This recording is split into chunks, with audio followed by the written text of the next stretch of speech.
certain scientist in United States who was working on the impact of cannabis on human consciousness. For almost 18 years, the United States government gave him 30 kgs of marijuana per year to experiment. 18 years of experimentation, he produced nothing. So during the late 80s, when the drug situation was getting bad and they cut this quota, 30 kgs of marijuana that they were giving him, there's nothing doing. We don't know where it's going with 30 kgs because you have done nothing. He tried to explain that he has done so many things but still it's not come to conclusion, but they said nothing doing and cut the marijuana quota. So he moved to Israel. The Israeli government looked at his work and they decided to give him. So they gave him the same 30 kgs of kilos of marijuana for another 6 to 8 years. Then he came up with this. He actually produced proof that within the human brain, every human brain, there are millions of cannabis receptors. So this information, what to do with this, they do not know, they threw it across. They gave it to the anthropologists, they gave it to the physiologists, they gave it to the neurologists, they gave it to all kinds of people.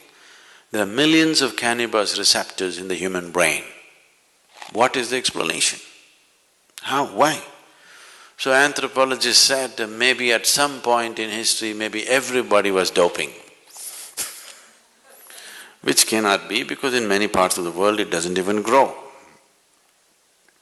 So various kinds of explanations came, nothing sensible came out of it. Then the neurologists, after about 2.5 years of looking into this in various levels, they said, when human being is in a certain state of experience, the human system itself produces the necessary chemicals for which it is waiting.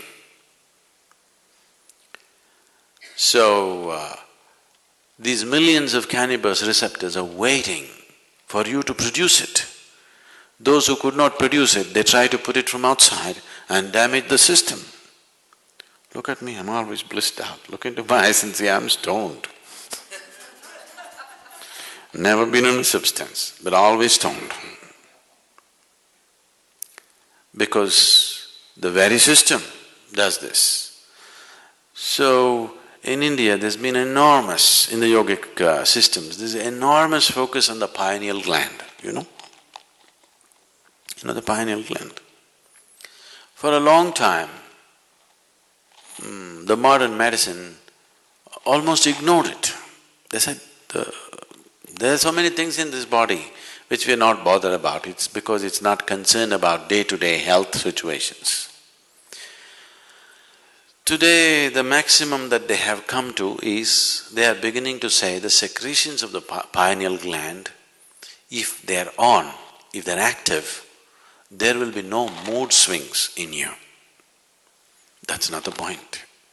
There is a whole system of yoga to activate the pineal gland. If you activate this and if it generates sufficient amount of secretion, you will be ecstatic every moment of your life. Simply every cell in your body will be bursting all the time. Now when you're like this, if you eat, if you don't eat, if you sleep, if you don't sleep, nothing matters because you're blissed out. In this state, everything is effortless. Just doesn't matter. You can function at the best because you can effectively use your body and mind at its best. There's enough medical proof for this, only when you're in utmost pleasantness. Otherwise you cannot use your body, you cannot use your mind to its fullest. Both this body and this mind will you can explore the full potential of what it is only when you are in a sustained level of pleasantness within you. Otherwise you are a damn issue by yourself. All the time you are an issue by yourself. It doesn't work. So, whatever the effort that human being is making, Whether he goes to the temple, goes to the bar, wants to go to heaven, this is a whole effort, isn't it? Isn't this a whole effort? He wants something larger than what is happening now to happen to him. Isn't it so? Isn't that the reason why he is drinking, why he is praying, why he is drugging and why he thinks he wants to go to heaven? He wants something more to happen, isn't it? Look at this simply. Something more will happen only if your perception is enhanced, not otherwise. Is that so? So the whole system of yoga is only focused towards enhancing your perception. If your perception is enhanced, something more, you don't have to look for it. It is happening in such proportions, you have to learn to handle it. Big things will happen.